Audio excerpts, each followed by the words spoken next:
Today, my topic of presentation is challenges to peace, stress, conflict, crimes, terrorism, violence and modernization. The present lecture has been prepared by Dr. Shokeen Bilal, who is presently working as an assistant professor in the discipline of education.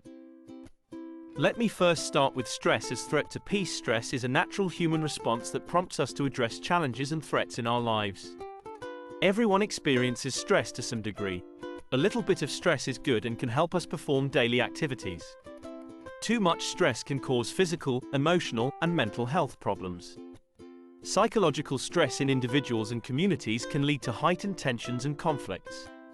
Excessive amounts of stress, anxiety and irritability, hassle, sadness, lack of concentration, sleeplessness, headaches, muscle tension, appetite loss, diarrhea, constipation, illnesses and depression, etc.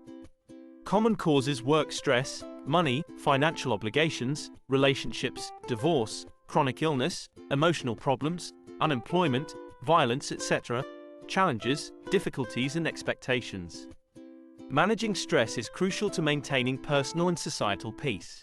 Possible solutions: regular exercise, deep breathing, diet, eat healthy, get plenty of sleep, social interactions, friends, loved ones, mediation, make hobbies, etc.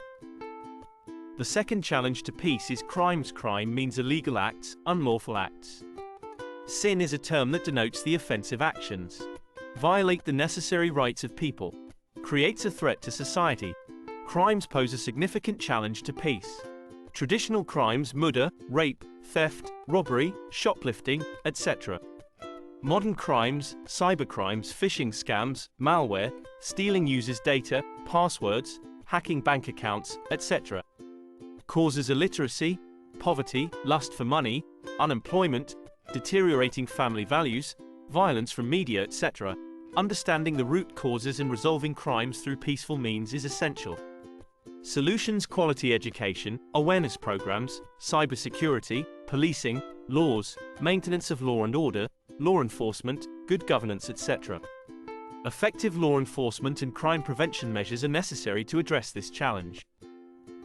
The third big challenge to peace is conflict. Conflict means fight, battle, war, etc. Conflict is a state of discord caused by the actual or perceived opposition of needs, values, and interests. Conflicts, whether interpersonal or international, pose a significant challenge to peace. Ways to resolve conflict: open communication, actively listen, review options, end with a win-win solution.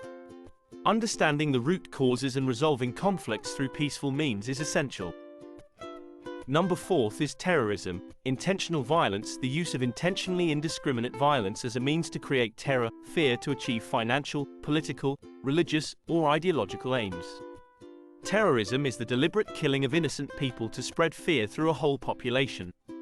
State-sponsored terrorism, political terrorism, nationalist separatist terrorism, religious extremist terrorism. Acts of terrorism can lead to fear, insecurity, and social disruption. Combating terrorism requires international cooperation and comprehensive counter-terrorism strategies. Number 5 is modernization, brings technology that consumes energy and leads to such things as pollution and climate change, deforestation. Fast industrialization, urbanization, cultural change breaks social ties, income disparity, haves and have-nots. Rapid modernization and technological advancements can create social, economic, and cultural upheaval. Balancing modernization with traditional values and social cohesion is essential to prevent discord. Sixth threat to peace is violence behavior involving physical force intended to hurt, damage, or kill someone. Use of physical force or power, threatened. Different forms of violence, such as domestic violence or gang-related violence, can erode community peace. Promoting non-violence and conflict resolution is vital in addressing this challenge. Thank you. Don't forget to subscribe to my YouTube channel, Education and Teacher Education, at Shokeen Bilal.